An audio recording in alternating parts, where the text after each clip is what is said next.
Hello and welcome back students. This is a video lecture on the course syllabus of Gondwana University, Bachelor's in Computer Science, second year, semester 4 data structures. We are learning linked list, that is our unit 3, and we have discussed the definition, the structure. We have also discussed the operations on linked list and the applications on linked list. So today we are going to begin with the difference on static array and dynamic linked list. Why arrays are called static? The arrays are always termed as static because the size of an array has to be compulsorily declared at the time of defining and declaring an array. Whereas linked list, you can add and delete the elements at the time of execution, that is at runtime. Hence linked lists are dynamic whereas arrays are static. Now the first difference point is information must be placed in consecutive memory locations. It is compulsory that when you are using arrays, the information has to be stored in consecutive memory location, that is continuous memory locations. Whereas when we talk about linked list, it is not at all important. Rather, information can be placed at any different random locations and later be connected. Second difference is that array can be processed from any position. So you can start processing your arrays at any position. But when we talk about linked list must be traversed or processed from beginning only. Arrays को आप बीच में से भी process कर सकते हो या कहीं और से भी, मतलब पूरे लोकेशंस में से any locations you can choose and start processing from that location. But जब हम लिंक्ड लिस्ट की बात करते हैं तो it has to be compulsory from the beginning only. ठीक है.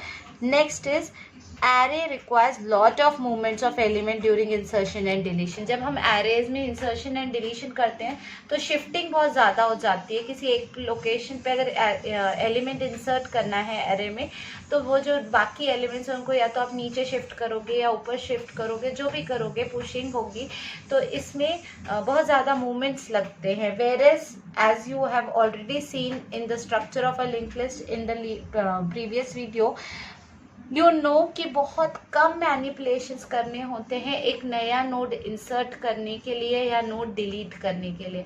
It is just changing some links और वो हो जाता है. तो this is the third difference. Next difference is कि all elements are stored at valid addresses. So you have a valid address where you are going to store your elements of an array. Whereas in linked list last node points to garbage address.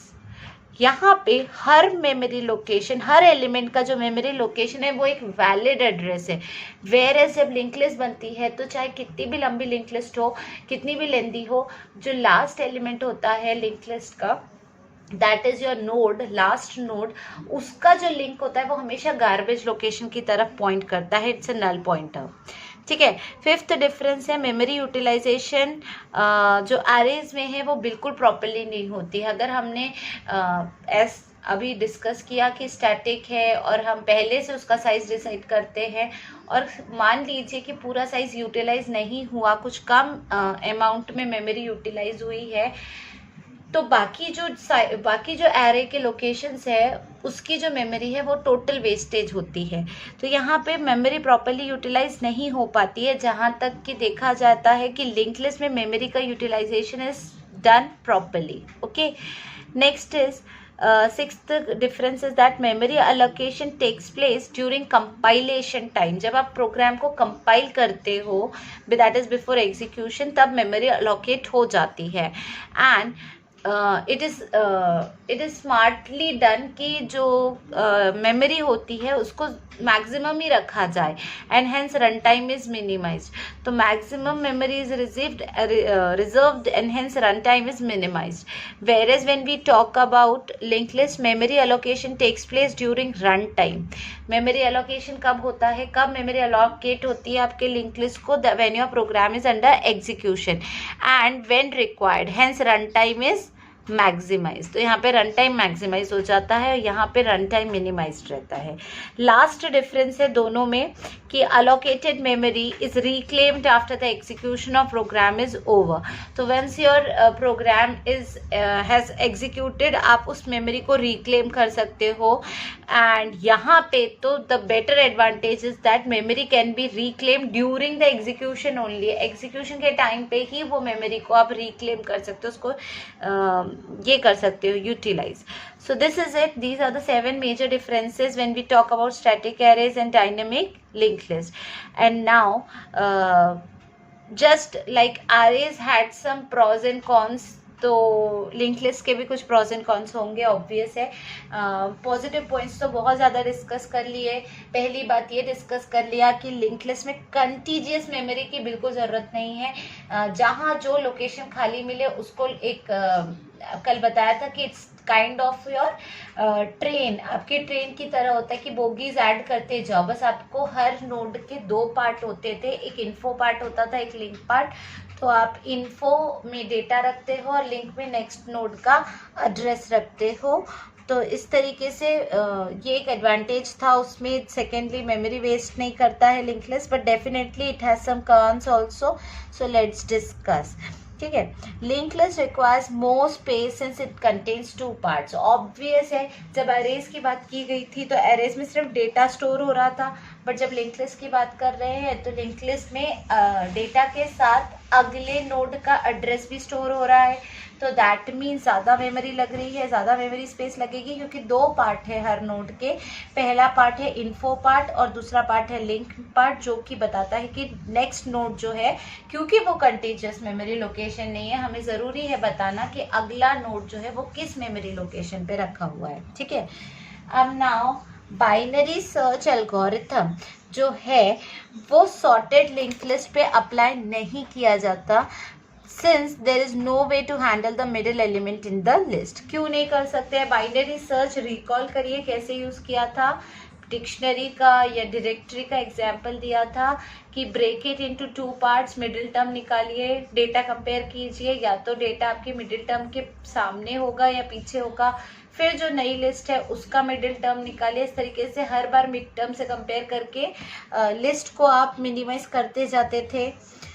वो था binary search. But यहाँ पे बोला गया है कि binary search कितना भी कर लो, सॉर्टेड एरे पे तो लगता है. बाइनरी सर्च का एक ही रूल था कि array should be sorted.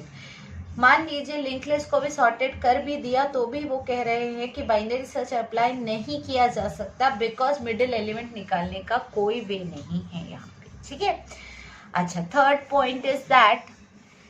third disadvantage is that once the information is processed, one cannot access the previous node in the one-way list. एक बार आपने अपनी इंफॉर्मेशन प्रोसेस कर ली तो आप वापस पुराने नोड पे नहीं जा सकते. पिछले नोड पे जाने का कोई एड्रेस नहीं है. जब हम सिंगली लिंक लिस्ट की बात करेंगे, एक वेरिएशन आएगा आगे जाके डबली लिंक लिस्ट का, उसको डिटेल में बाद में देखेंगे. बट फॉर नाउ जो हम डिस्कस कर रहे हैं उसमें हम आगे आगे तो बढ़ सकते हैं, आगे के नोड्स के तो एड्रेस है हमारे पास, पर वापस पुराने नोड पे जाने के लिए उस नोड का एड्रेस हमारे पास कहीं पर भी फिलहाल स्टोर्ड नहीं है.